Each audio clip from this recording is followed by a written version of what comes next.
Ukraine के राष्ट्रपति Vladimir Zelensky लगातार संबोधित कर रहे हैं, एक के बाद एक अपडेट्स भी दे रहे हैं और गुहार भी लगा रहे हैं। एक बार फिर उन्होंने गुहार लगाई है मदद के लिए, मदद की गुहार लगाई है B9 देशों से। यूक्रेन के राष्ट्रपति की ये गुहार और इसके साथ ही कुछ तस्वीरें भी हमारे सामने आ रही हैं, जहां पर रूसी हेलीकॉप्टर को मार गिराने का दावा किया गया है। बुखारेस्ट 9 के सदस्य देशों से अपील की गई है, अमेरिका से अपील रही, नेटो से अपील रही, यूरोपीय देशों से अपील रही है। रूस पर बातचीत के लिए सामूहिक दबाव जरूरी है, ये कह रहे हैं। केवल प्रतिबंध नहीं बल्कि ये सामूहिक दबाव बनाया जाए। 96 घंटे का समय उन्होंने पहले ही कह दिया था कि इससे इतने समय तक हम मुकाबला कर सकते हैं। दूसरी तरफ देखिए, आप एक ध्वस्त हेलीकॉप्टर की तस्वीरें देख रहे हैं।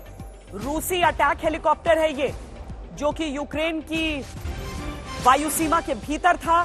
यूक्रेन की फोर्सेस ने इस हेलीकॉप्टर को मार गिराया है। ये हेलीकॉप्टर हालांकि हम बहुत सारी ऐसी चीजें हैं जो रूस से उपकरण लेते हैं और कमोवेश एक से ही उपकरण हम इस्तेमाल करते हैं।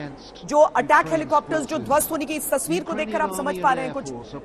देखिए श्वेता, ये इनिशियल वॉरफेयर है, फर्स्ट 36 आवर्स की लड़ाई है। और अगर 36 आवर्स में जो डैमेज हम देख रहे हैं, मैं समझता हूं जिस किस्म की लड़ाई है उसमें बहुत कम डैमेज है। 2-4 हेलीकॉप्टर गिरना, 3-4 एयरक्राफ्ट गिरना, ये कोई बहुत बड़ी मतलब 100 से ज्यादा किसी की कैजुअलिटीज नहीं है। ये दिखा रहा है कि एक ऐसी वॉरफेयर है जिसके अंदर लॉसेज हैं, लेकिन इतने एग्जॉस्टिव लॉसेज नहीं है जो इंटेंस वॉरफेयर में होते हैं। और ये शुरू की लड़ाई है, बहुत इंटेंस होनी चाहिए थी।